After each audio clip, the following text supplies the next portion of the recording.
and this is Mr. Mark LaSota, who's been department for the past couple of years. He's taught some of our core classes and interacted with a lot of our students, and they wanted him to come and speak. And he is starting a new journey of his own, which he's going to talk about, so I think it's perfect, as are the students. So, Mark.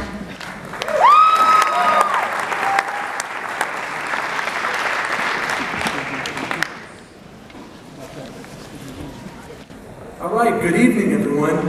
I know you guys have your eyes on the Warriors game a little bit, a lot of you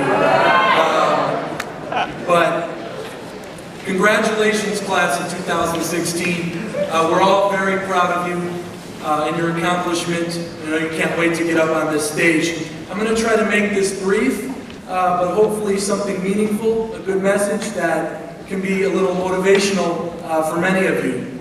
I am honored to have been asked by KSA to give this graduation speech tonight. As Nicole mentioned, I have served 2 years as an instructor within the Kinesiology department. I've formed a lot of great relationships along the way, great students, and I feel, as a professor or an educator, I feel our most important role is to mentor students, to help students get from point A to point B. And I really take pride in doing that. And I really have appreciated our interactions over the past couple of years. When I look at these graduates, I see a full life crowd, men and women, strong, ready to conquer the world, right? Or at least the kinesiology field, for sure. And, don't let anything hold you back. Your future leaders within the industry, take the torch and run with it, for sure.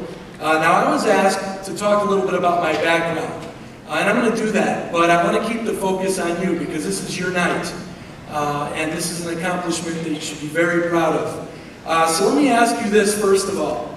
Who in here is the first, if you could stand up, the first in your immediate family to graduate from college tonight?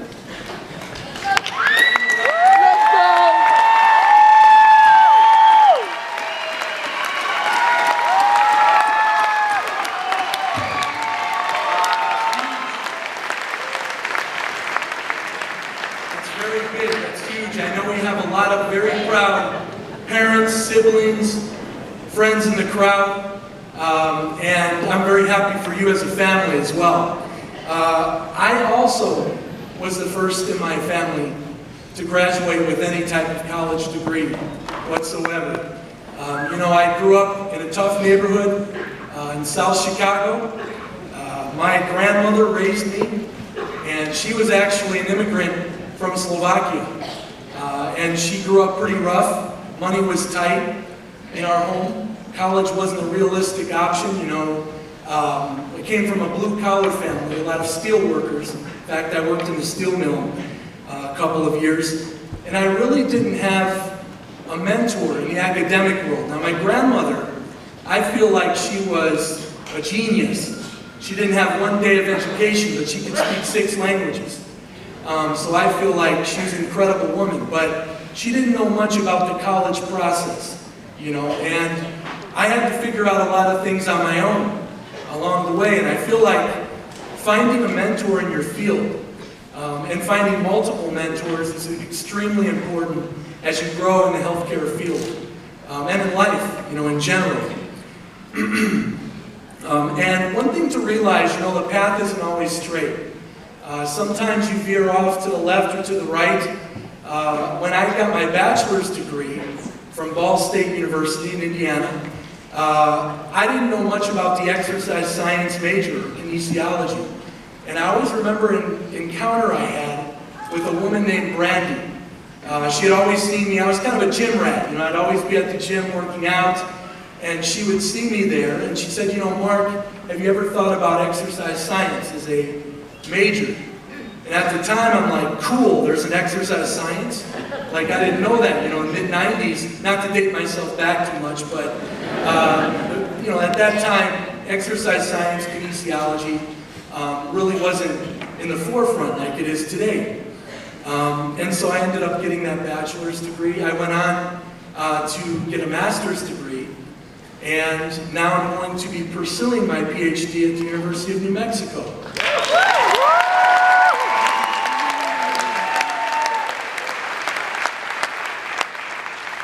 And so, you know, my master's was in sports psychology. I was interested in the mental side of sport, bachelor's in the physical sciences, master's in sport, or PhD in sport administration. So it wasn't a conventional route, but you know, everyone's path is different, and you don't have to have all the answers right now. You know, sometimes things change. You know, like life, right? We have to adjust. And there's a saying. Those of you who've had class with me, I know Stacy, Jacqueline have, but you know, I'll say from time to time, I have a quote on the board, and one of them was, become comfortable with being uncomfortable. Because life is about adjusting and changing, right? To be the best we can be, to grow, we have to embrace that, definitely. So graduates, I have something for you to think about. So I want you to think about 3 things in moving forward when you think about your future. Think about where you've been, think about where you're at, and think about where you're going. All right, so you think about where you've been. This tremendous accomplishment tonight, the journey, the late night study, right, the frustration. You think about the personal issues that maybe you had, or challenges, or maybe people discounting your intelligence in some way. You conquered all that. You're here. You conquered all those naysayers. And so that's important, to appreciate the journey, to look back and kind of see how far you've came along the way. Presently, we think about the kinesiology major. You know, you will be servicing as a healthcare provider thousands of people, right, in your profession. And we know about the obesity epidemic, right? We know about 1/3 of people born after 2000 are predicted to get diabetes by 2050. You know, you think about the people in pain and anguish, you know, having empathy and compassion for situations. People have had life-altering injuries that have both physically and mentally, you know, changed their lives. If you don't have that motivation, who will, right? They're going to be looking to you. They're going to trust you with their bodies. And so you have to have that motivation every day to be able to service them, communicate effectively, be professional at all times as well. And then certainly, when we think about where we're going in life, have a vision. You know, keep the end in mind. Look at where you want to be in 5 to 10 years from now.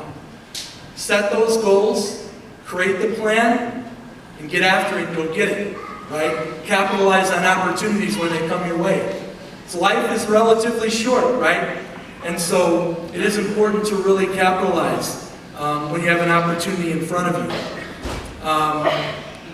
So, in closing, to my students, first of all, I want to say I'm so proud of you. I'm so proud of you. You know, what you've accomplished is amazing. You know how, if you've had me in class, you know how I feel about you. To all the students tonight who are graduating, you know, don't let anybody tell you that you can't do something. Don't let anyone tell you that. Because you can accomplish anything if you're willing to work for it.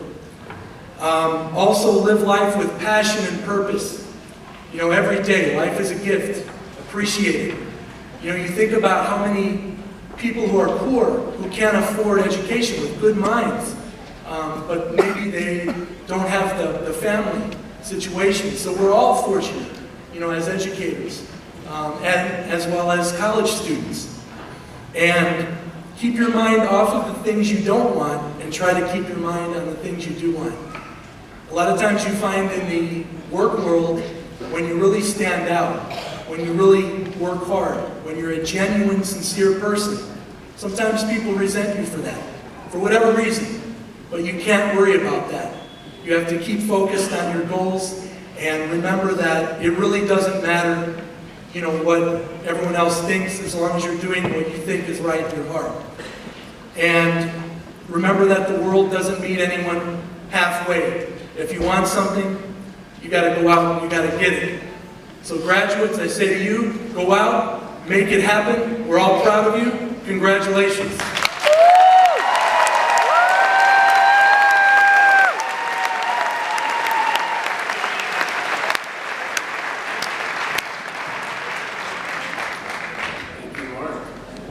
And now for the conferral of our master's hoods. I'm going to introduce one of my mentors, Professor Mary Alice Kern.